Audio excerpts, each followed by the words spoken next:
This is Jackie Simmons, the Elephant Tamer, and we are now moving through the 4 keys, how to stop the stampede of sabotage, keeping your time, talent, and treasure focused on your business and in your life. So last week, we were focused completely on awareness.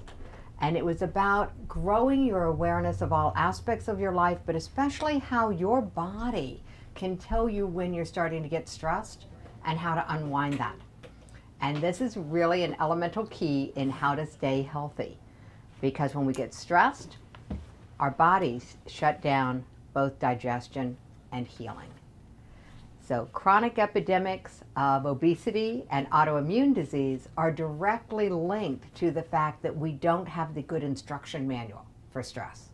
And so that's the awareness piece.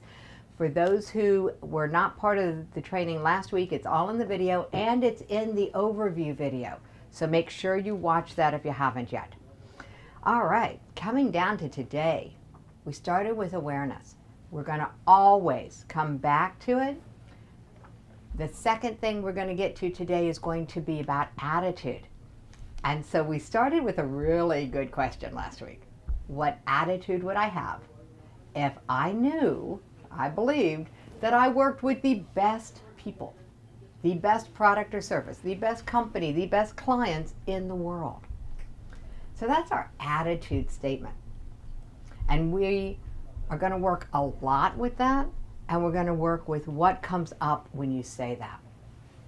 So if I asked you to just stand in that, I work with the best company, the best clients, the best team members, the best product or service. Anybody feeling queasy? Like it's not quite true? A little smirk? Maybe there's this, like a smurf going, not quite true, not quite true. Yeah, smurfs were good for calling each other out. So if there's a voice calling you out, this is your key to pay attention and to be aware. Write down what's not true. What's in the way of that being true for you? So if you've got some single words and you want to share, I'll put them up on the board. But for right now, just take a minute. What about that statement? What needs to change for that statement to be true? And if you wrote everything, that's cheating. So just think about it for a minute. What needs to change for it to be true, for you to be able to believe? Last week I shared my story about how this works for me. And part of it actually got reflected very well in that short video clip of Charlie Day when he gave the commencement speech. And in his short video clip, he said about failing, but he also said about not caring. Not caring what other people thought, and we're going to go into that a little bit. But for me, it's about not caring. I absolutely care. Okay, let me get this perfectly clear. I absolutely care. I care about you all. I care about the people who I'm going to be able to reach because this is being videotaped. I care about a bunch of things. That's why I'm engaged in so many things in the community. But letting other people and what's going on with other people affect what I'm doing next, not so much. So it's not that I don't care about the person. I just don't care to let their attitudes and habits run my life. And so that's what the not caring is. It's not caring about their opinion. It's still caring about the person. So I thought it important to make that distinction. So the piece though, I don't know how many people got to see the snippet of Charlie Day's commencement speech. It's in the Facebook group, and I know there was some Facebook navigation challenges.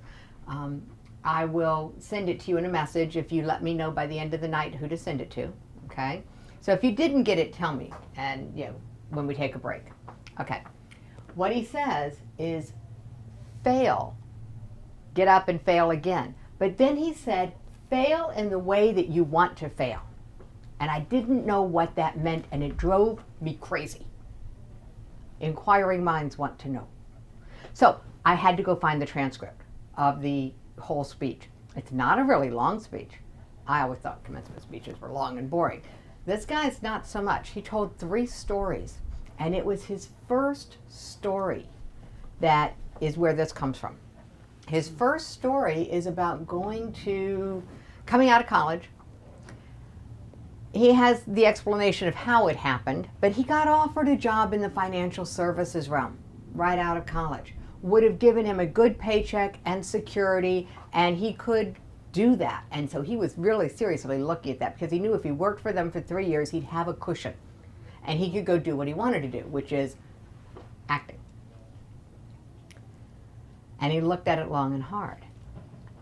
What he decided was that he could fail in the financial services arena, because he ended up in that arena because he had an interview that he acted in. And the other thing that it's pretty bad when the videographer's phone goes off. Okay, so reminder, turn your phones off. So he's telling the story, and what he ended up doing was he chose to go to New York. No job, no support system, nothing other than a burning desire. He did the old, working 3 jobs, bussing tables, waiting tables, whatever he could to scrap it together. And he decided that if he was going to fail, he was going to fail at something in his life anyway. He wanted to fail in the way that he wanted to fail. He wanted to fail doing what he wanted to do, because he could accept the fact that he was going to fail anyway. Acceptance is how we come to the 4th key, and we'll be coming back and forth with that, but there's a reason why it's at the end and why it's such a big deal. Okay. He could accept the fact, this golden rule of life, that we're going to fail. So if we're going to fail anyway, why not fail doing what we love? Once I realized that that's what his story was, I realized how closely that paralleled mine and how I ended up here.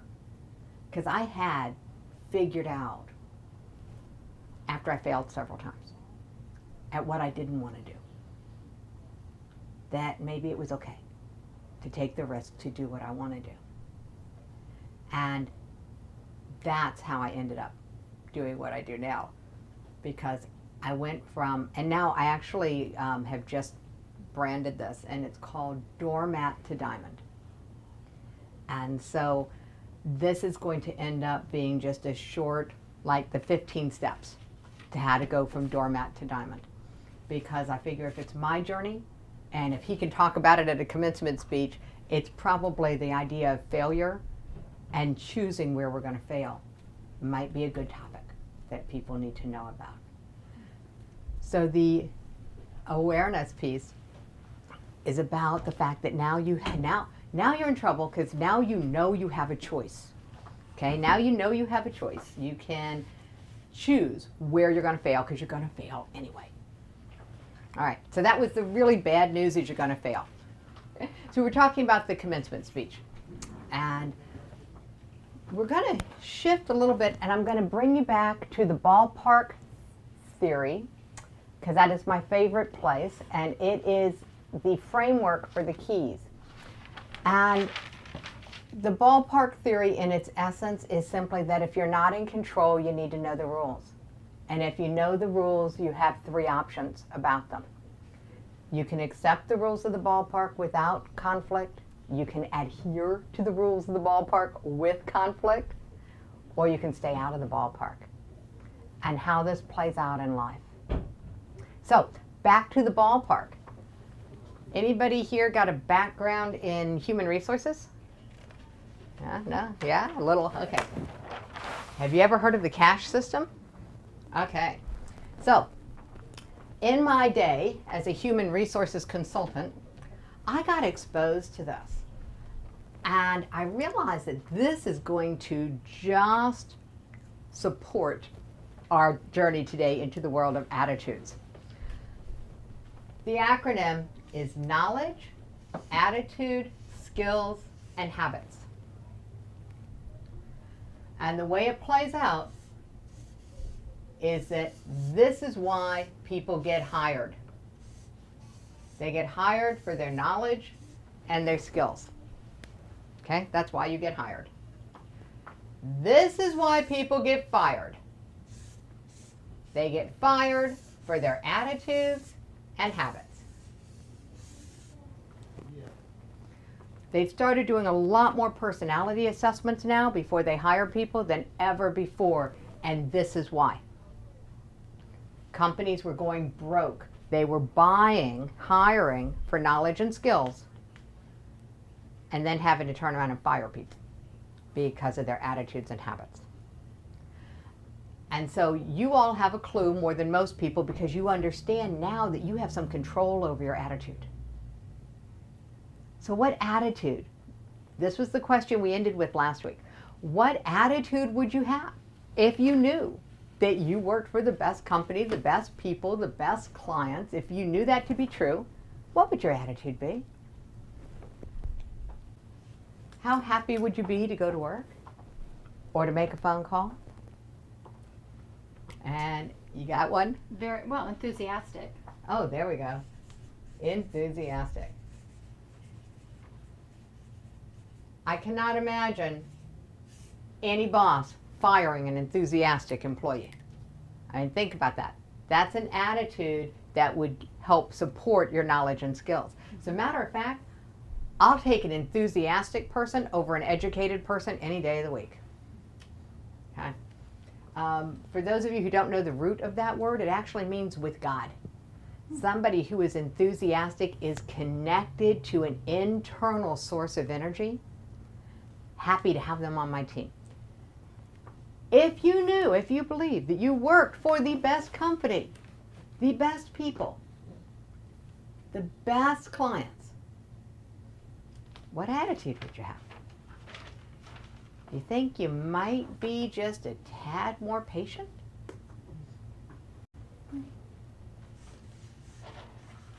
It's a little easier sometimes to look at what habits you would have. So if you were totally enthusiastic, totally engaged, had a great attitude, what habits would go with that attitude? So we're bleeding a little bit into actions, but the attitudes and actions play together a lot for me. So we're going to ask those questions together, both today and next time. So if you're enthusiastic, the habit that goes with that. Do you call out sick so you can have a play day? Oh no, dedicated. Dedicated. Okay. Dedication. Yeah. Yes. All right. Actually, I'm going to call that an attitude. I think dedication is a great attitude. In this day and age, dedication is a huge asset. And that's one of the benefits of having that attitude, where the belief system that says I work for the best. Because if you can embody that belief, and it doesn't matter what's true outside of your skin. Here's the world according to Jackie. If you're working there, they're the best place for you to be. How do I know that's where you are?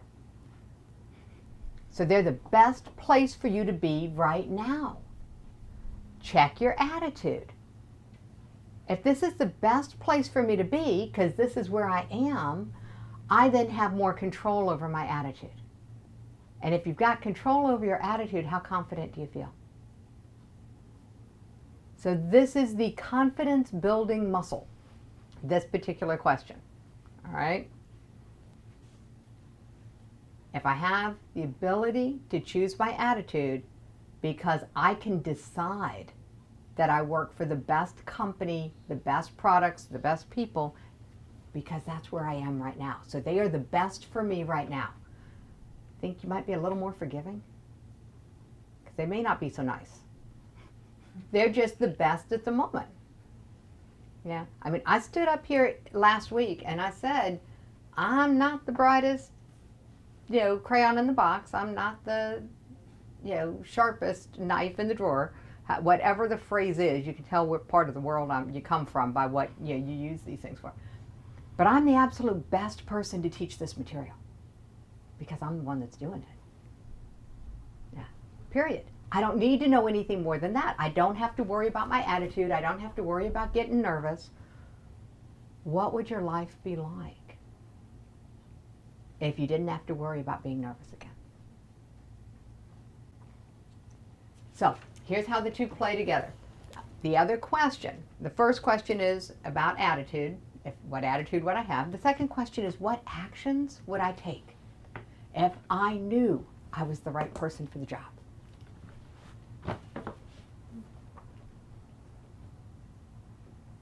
Now here's the caveat. And this is the fun place, because we're going to go right back to the ballpark story with this, to the ballpark theory. And I'm going to take you on a journey to a galaxy far, far away.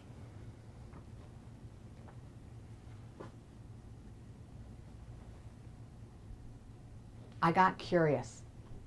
And I have a really strong curiosity streak. I got curious. I met someone at a networking event at a Chamber of Commerce and several of the other networking groups in Maryland, where I hail from. And I started going by his business. I referred some business to him. And I just couldn't figure out why a man as smart as he was ran his businesses the way that he did. There was just stuff that didn't make sense to my brain. So I found out that you can barter for a lot of things. And he had some projects that weren't getting done. And my daughter needed a car. So he happened to have a dealership. So I bartered for a car. So I was there trying to figure this out. It didn't take me long.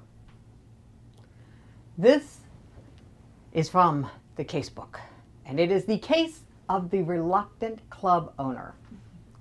Okay, the ballpark theory has a club owner who sets the rules of the ballpark and a ball player whose job it is to figure out which option they're going to be in and obey the rules. Well, what we had here was a case of a club owner who was showing up to work dressed in the attitudes and habits of a ball player. There was chaos. Since nobody was setting the rules, nobody knew what to do, and not much was getting done. Now, this blew the water out of my first theory, okay? Because I had my theories, and I've read a lot of books, and there's a book called Do It, and Do It had this theory in it that I loved. It says, if you're not playing a big enough game, you will screw it up just to have something to do.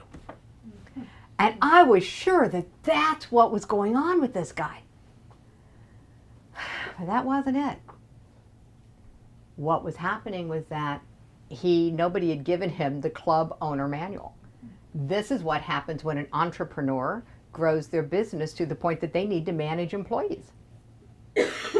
He'd never had management training for all his MBAs and other degrees, and he'd owned this company for long enough to have messed it up multiple times. Yeah. Some people can take anyone into their organization and turn them into a good employee. He wasn't one of those. He could take anyone into his organization and turn them into a bad, unmotivated, disengaged employee. Because if you don't provide direction, then nobody knows what to do. So when we talked about ballparks and what ballpark you spend the most time in, this is where I said this week we're going to start with, is it your ballpark? If it's your ballpark, what are the rules? Are the rules written down? So we all have our ballparks, okay? Sometimes we have them at work even if we don't own the company, because we have our little division that we have absolute control over, whether it's customer service or whether it's herding cats, which is my definition of managing volunteers. Whatever it is that you're in control over, that's your ballpark that you set the rules in. But do you know what the rules are? Are they written down? That's the second question. What are the rules? Are they written down? When it came to being in control of my own house, my own household, Never dawned on me to write the rules down. And I think I shared in the overview video, I don't remember if I said it last week, but it took me a long time to realize that, when I went to visit my mom, I was going into her ballpark. But when she came to my house, whose ballpark was she in? It took me years to figure that out, because she would come to my house and I would try to change everything to make her more comfortable. There's that doormat to diamond idea is kind of under there somewhere. I won't go digging too deeply today. It was not pretty when she came to my house, because my kids were confused. My husband was upset because how we normally lived was being disrupted. Not necessarily because my mother insisted, but because I did. I had never claimed my ballpark. And I had never lived alone. So if you've never lived alone, for me, I went from living at my mom's to being married, and I never lived alone. So it had never dawned on me to create the rules. They just sort of, everybody else had rules. That was fine. I was very accommodating. And when I understood that it was my ballpark, I went, oh, I could have rules. What would my rules look like? Now, coming into my ballpark, she had 3 choices. She could accept the rules without conflict, adhere to the rules with conflict, or stay out of my ballpark. But I didn't tell her that I was claiming my ballpark. I just did. And all that happened, amazingly, all that happened was the conversation changed. And now it was, yes, Mom, I know you want to watch the TV show at 7:30. We have to be on the ball field at 6:30 for practice. Do you want to come with us or stay here and watch TV? Yes, Mom, I know you like to have breakfast at 8. We have breakfast at 7. Would you like oatmeal or eggs? No problem. She had choices, no stress on my side. It didn't take her too long. And even without knowing the ballpark theory, she chose option 3. She quit coming to visit. My husband at the time was ecstatic. And because I was in option 1 when I went to visit her, so that, there was no conflict. We had a great time when I would go to visit her.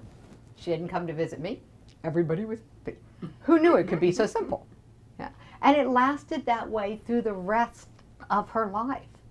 Most of my visits were completely free from any dramatic stress. So very, very different than when I was adhering to her rules. So it makes a huge difference.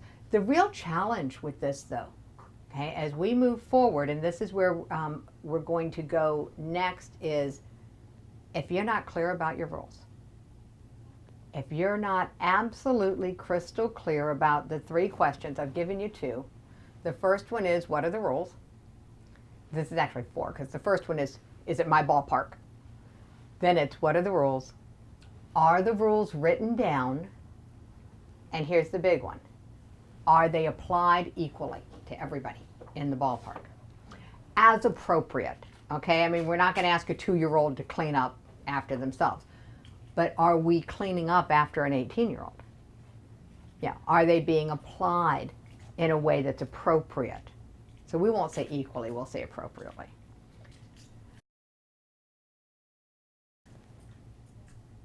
Claiming your ballparks.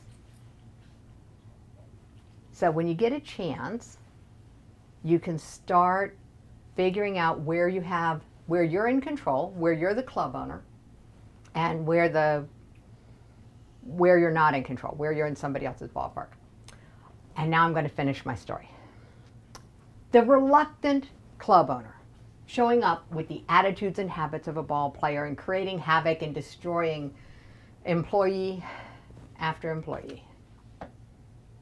The underlying problem. He wanted to retire. He didn't want to be there. Well, if the boss doesn't want to be there, imagine what that does to the morale of everybody else who works there. He had to absolutely convince me that he was ready to retire. And when he did, I said, okay, this is what I'm going to do.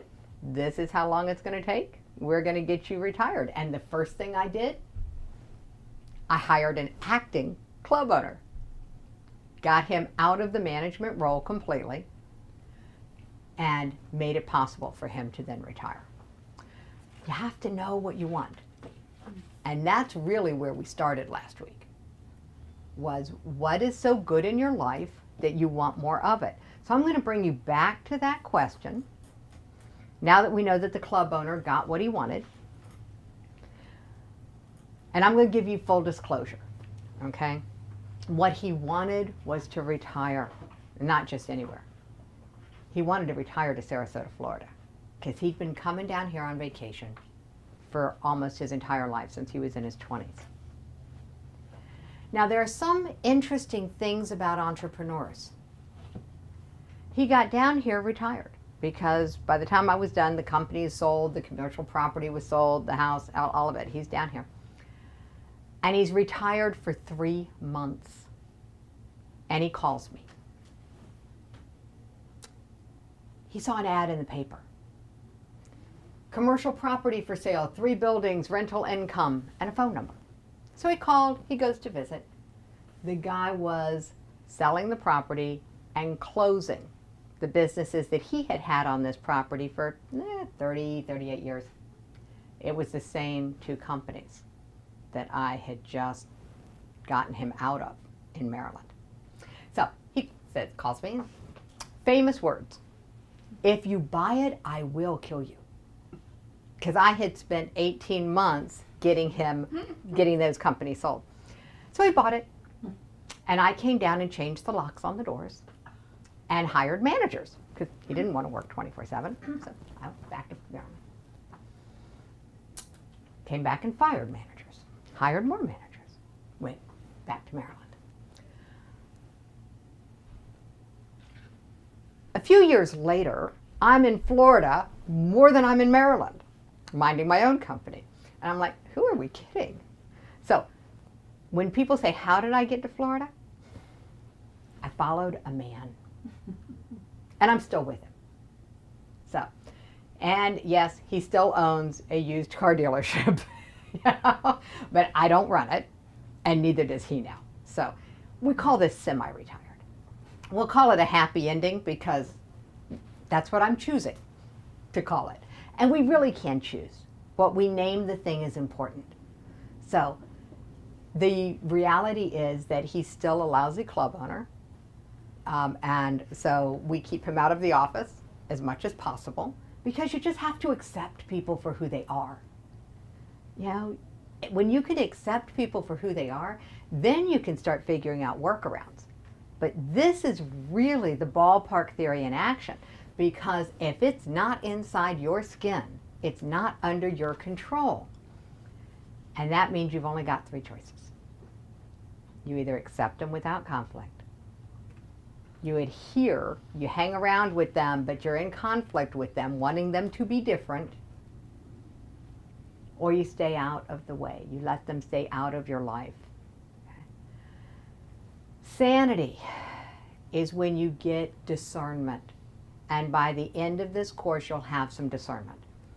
And what that looks like when you have discernment is when people show you who they are, you believe them the first time. So that's the gift of discernment. When people show you who they are, you believe them the first time. Yeah, interesting thought.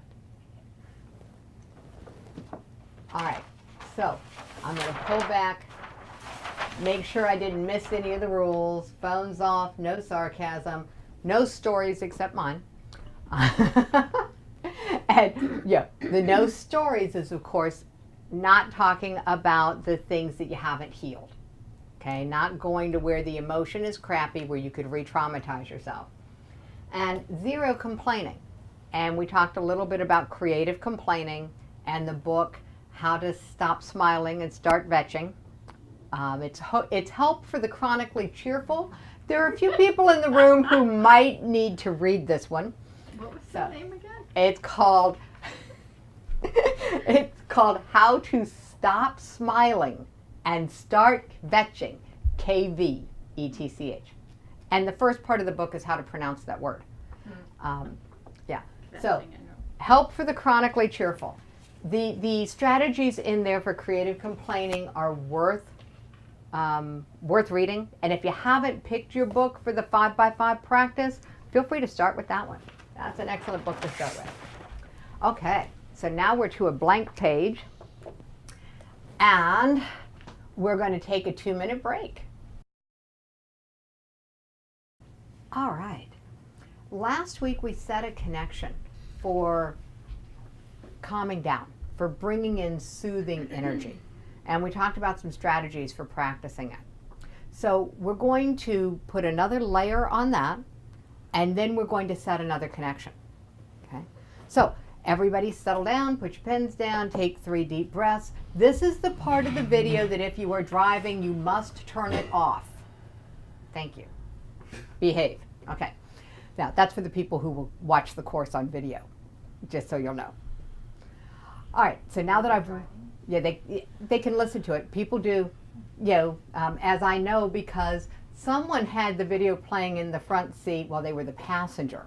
And so the driver was also hearing the video and not watching it. But I don't want it playing while somebody's driving. Okay, so take 3 deep breaths, allowing your gaze to soften, allowing your breathing to deepen, and just allowing your mind to notice the air as it moves in and out of your body. And as you notice the air, and you just feel your body expanding, feeling it settle in, find a memory of a time when you were completely relaxed and comfortable. It can be any time or place that's relaxing for you. And let me know when you have a memory by just raising one hand briefly. You don't have to hold it up. And as you continue to breathe as deeply and as slowly as you're comfortable, notice where in your body there's an increased sense of comfort. Notice the sensations. And as you continue to breathe, just notice on a scale of 1 to 10, where 10 is completely relaxed and comfortable, just notice your number. You don't have to hold up your hands for this one. As you're aware of the increased sense of comfort, as you're aware of the soothing energy, notice it, focus it, allow it to intensify, and press together your index finger and thumb of each hand, making the OK sign with each hand, pressing and storing these feelings for use later.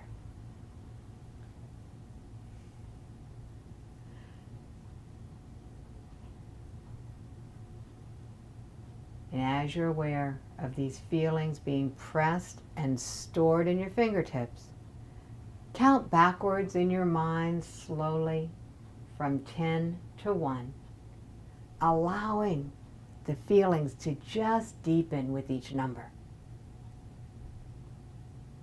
And when you're done, just allowing your hands to part. So continuing to breathe as deeply and as slowly, and counting backwards from 10 to 1. And when you're finished, allowing your hands to rest and your fingers to be apart,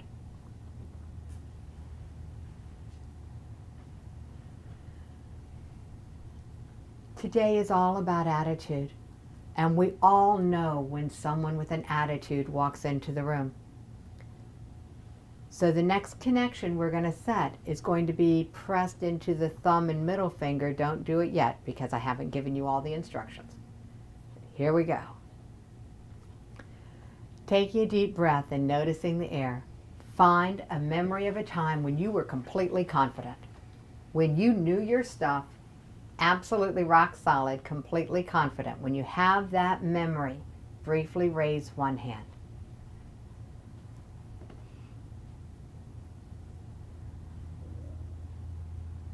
And as you're aware of this space of being completely confident, you can allow your hands to rest and just notice where in your body, what shifted as you are feeling completely confident in this memory. What do you notice in your body? How are you standing? What do you notice? Where in your body do you notice more energy? And as you're aware of this feeling of confidence and the way that your body is handling the energy, on a scale of 1 to 10, where 10 is completely confident, just hold up your fingers for what's your number. So on a scale of 1 to 10, where 10 is completely confident, and as you're aware of these feelings in your body, notice them, focus them, allow them to intensify, and press together your middle finger and thumb of each hand.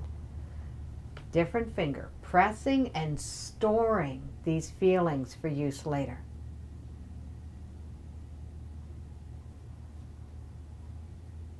And remember to breathe.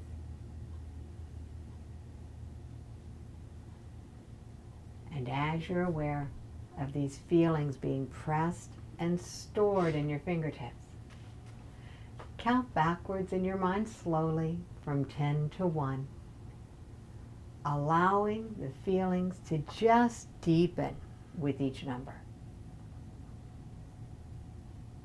And when you're done, just allowing your hands to rest and allowing your fingers to be apart.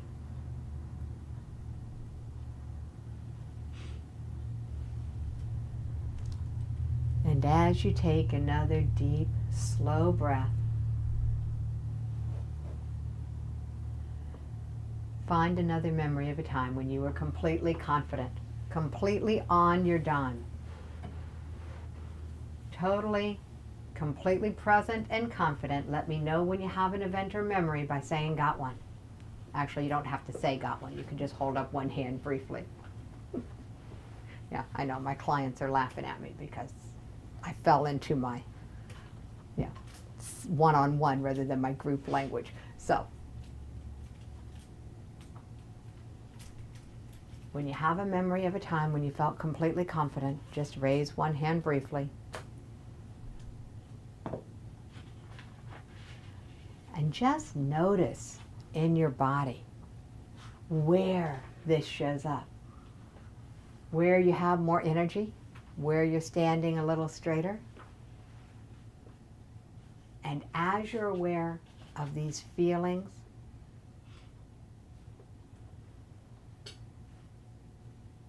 notice them, focus them, allow them to intensify, and press together your middle finger and thumb of each hand, pressing and storing these feelings for use later.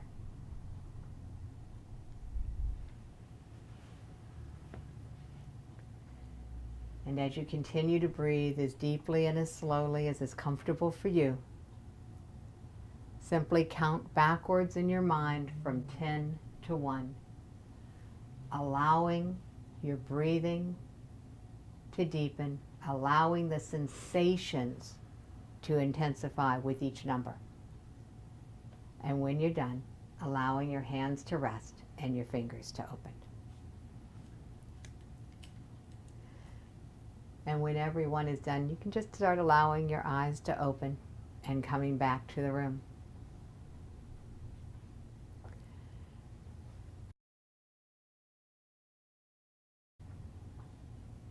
The first connection that we set for soothing energy is a go-to connection. This is how you can shift yourself into a space that allows your brain to work. It pulls you out of the stress mess. So when you get a chance, if you haven't done it, watch The Story of Stress. It's in the first video. There's actually an audio and a transcript of it that you'll have available to you in the portal soon, in the Facebook group. And the reason that this particular connection, the first finger, is so important is because it will stop a stress reaction. It will pull you out of fight or flight mode if you practice it. Okay? So, practicing strategies. Both of these connections can be practiced the same way. One place to practice is before the phone. And I'll go ahead and write it down for the visual people. Before you answer the phone, before you make a phone call, pick a connection, take 3 deep breaths, bring your energy down with connection 1, bring your energy up with connection 2. The connection we put on your middle finger today, this is invigorating energy. This is how you improve your self-esteem. This is how you improve your self-confidence. This is the one you go to for improved focus. Okay? So, before you answer the phone, what would life be like if you felt confident when you picked up the phone to make a phone call? So this is just about building on where you already are. It doesn't really matter where you start from, whether you already feel confident or whether you don't feel very confident making phone calls. This one will help you move forward incrementally the more you practice it. The second place to practice that everybody has to deal with, we all have places like this. Red, stop. Okay, so stop. We're going to call them red lights. Oh, look at that. I'm using the red pen. Funny thing about that. Okay, so when you stop at a red light, use this time to your advantage. Strengthen your tools. Take 3 deep breaths and activate one of your connections. What's the best energy that you need for your next adventure? You know, if you're going to the dentist, you might want to be using the connection on your first finger. Let's just calm that puppy down. If you're going into a sales meeting, bring that energy up. This is fingertip control of your life. The more you practice these connections, the stronger they get. All right, we talked about both of these in terms of prevention, using them to be able to plan ahead, you know, calming yourself down before you walk into work, bringing your energy up before you give a presentation.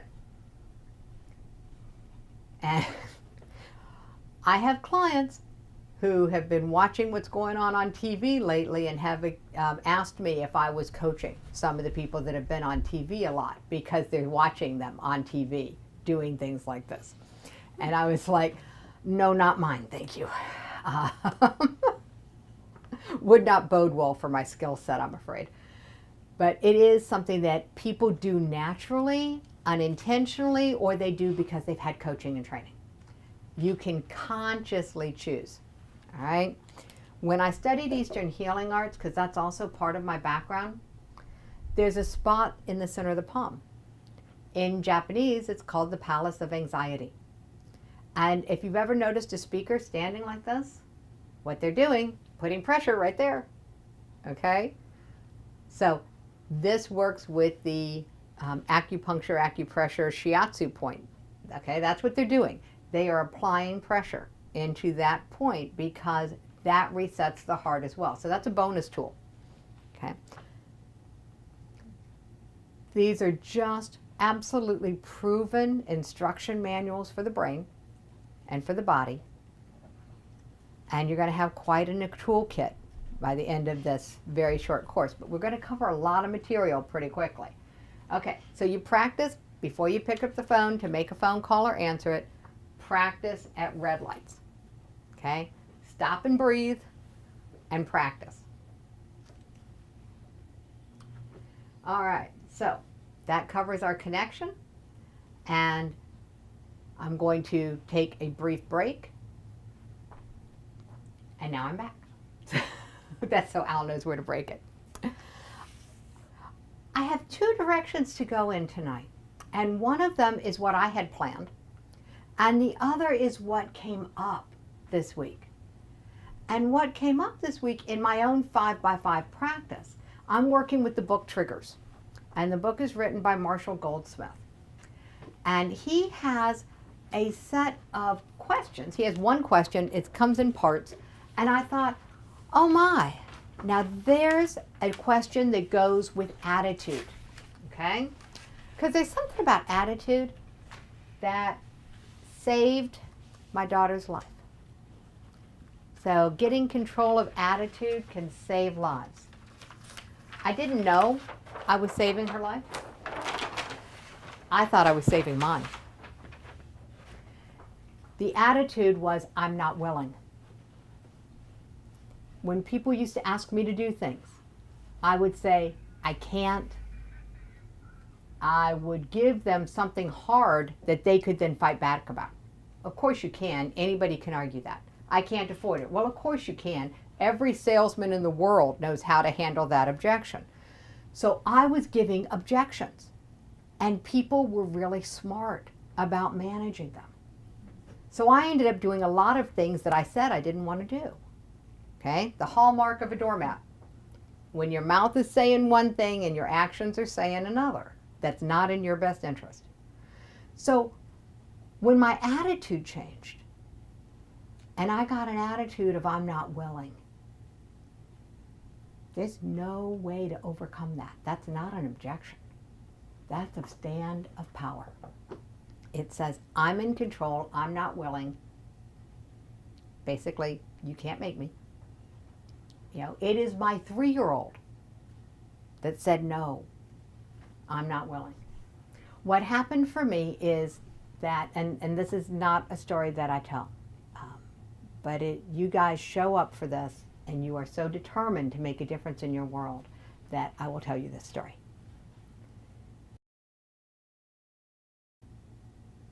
I walked out of my house. I hadn't seen her in a while. I knew she was in trouble. I'd gotten the phone call from the credit union. They needed to find her. Oh, well, that could only mean one thing. She wasn't making her car payment. I knew where she worked. It was only a mile from my house. And I had already used the I'm not willing once when I said I'm not willing for you to live with me any longer. That had been a few weeks earlier. I got in my car, put the key in the ignition, and stopped. And took the key out of the ignition, got out of my car, and walked back in my house. And decided I wasn't willing to invite her chaos into my life by even going to see her.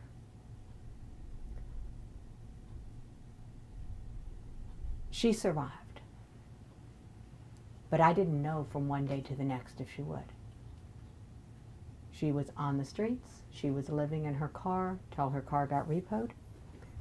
I knew when they were going to repo it, and I did not intervene. That was the hardest moment of my life as a parent, because I could have stopped it. And I realized that I wasn't helping her if I stopped it, because I was preventing her from experiencing the natural and logical consequences. And there's just a moment where I said I wasn't willing. It meant I was willing to wait day by day, not knowing what was going to happen. She says that saved her life because she hit rock bottom sooner. It is not a kindness to prevent people from bottoming out. Yeah, you might push them off a railroad track if they're, got a train coming at them that they don't see. But if they're volunteering, it's not a kindness to save them. It's a service to us. It makes us feel better. It made me feel better. My first experience of shift from doormat was probably to rescuer. I could feel better about myself if I could rescue someone else. The day that I stopped being a rescuer is the day that my life changed. And it was when I said I'm not willing. So think about the attitude that had to have, that I had to have, to be not willing. to do that. I had to be in a lot of pain. Okay. I had to be in enough pain that the risk of her not surviving was smaller than the pain I was already in. My invitation to you is to play with this concept of what you're not willing earlier. Don't wait. Because, and I'll equate this to the pressure cooker. The longer I was willing to live in her chaos, hold that space, protect her from consequences, that was a really heavy weight. And everything was boiling. You know, my emotions were boiling. I was building up a lot of steam. The day that I became not willing was taking that weight and making it lighter. Because if I wasn't willing to have her chaos in my life, I became a lot less willing to have other people's chaos in my life. I became willing to see who they were sooner. So the question that Marshall Goldsmith asks is, when you are faced with anything coming at you in your life and your choice is, do I engage or not engage? The question is, am I willing to invest the time and talent, this is my paraphrase, time, talent, and treasure, because that's my line, that this is going to take to have a positive impact? Am I willing to invest enough of myself in this to create a positive impact? That's a big one, because nobody wants to have a negative impact. But most of the time we don't stop long enough to even think about, am I willing to invest? Am I willing to even look at what this is going to take? Remember last week we talked about the fact that we are over planners and underdoers. Okay, we don't get as much done as we plan to do because we over plan. This question can prevent that.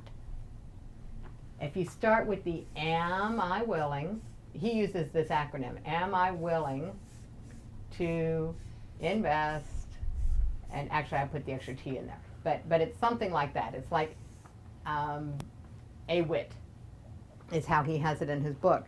And it's, am I willing to invest the time to make sure I get a positive output, positive outcome? And if you stop and ask that question, how many more things would you say no to that right now you're saying yes to and giving it only half your attention because you're not willing to invest enough to get a positive outcome? This comes back to, it's not a kindness. You know, this is not a kindness to other people. If we say yes to a project, but we're really not willing to invest enough to get to a positive outcome, we are hurting them. And so I'll invite you to use your first connection as a way to help you pause long enough to ask this question. Am I willing? Okay. Other strategies. If you have someone in your life who comes to you on a semi-regular basis with requests that have always been troublesome for you to fulfill on, here's your question. Here's what your statement is to buy you time. Okay, this is, if you're willing to make this statement to them, you will get some time back in your schedule to make decisions. You ready? I'll get back to you. If you need an answer now, the answer is no. If you need an answer now, the answer is no. That's another life-changing statement because it allows you to set clear boundaries. So that's an if, then. By the way, could be a good ballpark rule. You can set up some if-then rules for your ballpark. And this goes back to the day when I worked with children and I took training in logical and natural consequences versus reward and punishment. I had come from the reward and punishment world. My dad was a drill sergeant, my mother was a school teacher. This is back in the 60s. Okay? It was a reward and punishment world. Fast forward into the 80s, I'm taking training, and now the language is very different. It's all about logical and natural consequences. This is where the ballpark rules being written down and communicated clearly will save your sanity. Okay? I don't care if you're raising puppies, raising kids, raising employees, you know, if this, then that. And in the case of, you know, the ballpark, okay, claim your ballpark, write your rules, and then tell people. If you have someone in your life who loves you dearly but likes to shame you in public, if you, and in this case it was a lady whose mother had brought her a size 2 sizes smaller when she had asked her mom to get her a size 2 sizes bigger in the dressing room, and the daughter let her know very calmly while they were having lunch that if she ever made reference to her weight again, she would not see her until she was ready to communicate without that. And the mother was like, you don't love me or whatever. And the daughter's like, what's the what did I say? If what? If you do what? If I talk about your weight, then I'll what? Not talk to me anymore. Not have lunch with me. I've forgotten exactly the language. But it was really, really clear.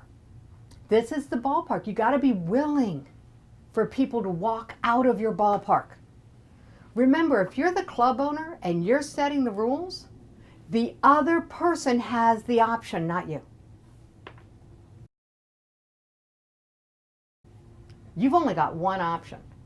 You either are in integrity with yourself with your rules, or you're not. That's, you know, one or the other. You can't be both. So if it's a rule, it's a rule. You have to be willing to say this is a rule. And the other people have 3 choices. So they can accept it without conflict, they can adhere to it with conflict, or they can, whatever the consequence is. Okay? If they're all adults, they can get out of the ballpark. If it's kids, you've got to put the consequence. This is your option 3, and that's why this is important. If it's your ballpark and you're not dealing with adults that, you know, maybe, you know, okay, we're all girls here. If they are on the mortgage with you, and this, you all have agreed that this is your part of the ballpark and you set the rules, give them some consequences. Okay? Be willing. All right? So yeah, so this is just the consequences. This is option 3. And it's really important to communicate it clearly. All right, so that covers that part of the ballpark.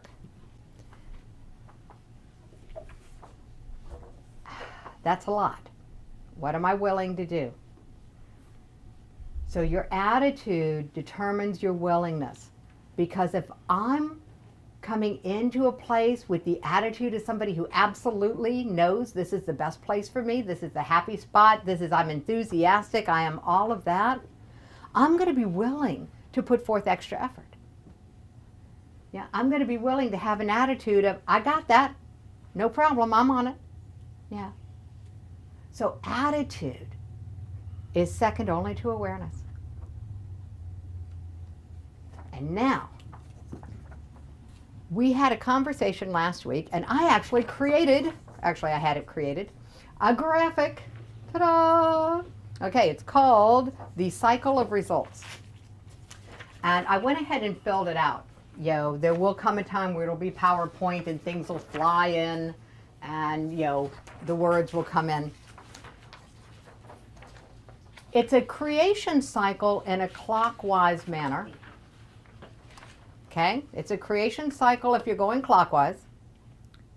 We're going to deconstruct it. So we're going to start with results. Results are everything that you have in your life. It's how much money you have in the bank. It's how many friends you have. It's everything about your life. These are your results. There is nothing in your life that is not a result. You get results going counterclockwise by the actions you take. Nothing else gives you results. The choices you make and the actions you take dictate your results, period. Nothing else. Your actions are actually determined by your emotions. The word emotion means emote, comes from emote, it means to move. So the emotions drive the actions. This is where this training can get you different results very quickly in your life, because this training is about emotional control. When you are in control of your emotions, then you are by definition, in control of your actions. And we're going to take it and go a little further back. Emotions come from your thoughts. Now, these are really close together. There are people who say that thoughts come from emotions, that the emotions actually come first. In my experience, the thought comes first. I'm a Shakespearean at heart. Nothing is good or bad, but thinking make it so. Okay, that's Shakespeare's attitude, that whether we are happy or sad, whether something is good or bad, comes from what we think about it, what we judge it to be. So, speaking of judging, going backwards to the top, beliefs. It is our belief systems, our beliefs, our BS, that determines our thoughts and what we think about things. So I created the graphic so you can play with it, write down your thoughts, your emotions. If you've got a result in your life, here's how you use this, the creation cycle, okay? You deconstruct it. If you've got a result in your life that you love, okay? Dialing down the weight on the top of the pressure cooker means you focus on the positives in your life. If you've got a result in your life that you love, back it down. What actions got you that result? What emotions drove those actions? Now, don't get me wrong. You can get a positive result because you took action because you were scared. Okay? I mean, it doesn't have to be that a positive emotion drove the action that got you a positive result. That's why this exercise will give you some knowledge you may not have had. Start with your result. Find a result that you absolutely love. Back it down. What actions got you that result? And what were the emotions that drove those actions? And then what were you thinking? Back it down one more. What were you thinking that gave you the emotion that drove the action? This can get a little dicey because we do this so fast. This happens in a blink of an eye sometimes. But again, the first key is awareness. So if you're having trouble distinguishing the action, the emotion, and the thought because they're really close together, use your first connection. Take 3 deep breaths. Activate your connection by bringing together your index finger and thumb. And look at it again. This is how you solve any problem that's overwhelming. Do the parts of the problem that you understand and then look at it again. That's not me, actually. That's from a science fiction book by Robert A. Heinlein. The Moon is a Harsh Mistress, for those that are Heinlein fans. When faced with a complex problem, do the parts of the problem that you know how to do, and then look at it again. Set yourself up for success. So the whole goal of this training is to give you the keys to a more successful life, whatever you define success to be. All right, so covered a lot of information. We're going to bring the video part of the program to a close. Questions from the video people can be posted in the Facebook group. The Facebook group is Stop the Stampede, And if you're not already in the group, make sure that you friend me on Facebook. I'm Jackie Simmons, the Elephant Tamer. Thank you very much for joining us.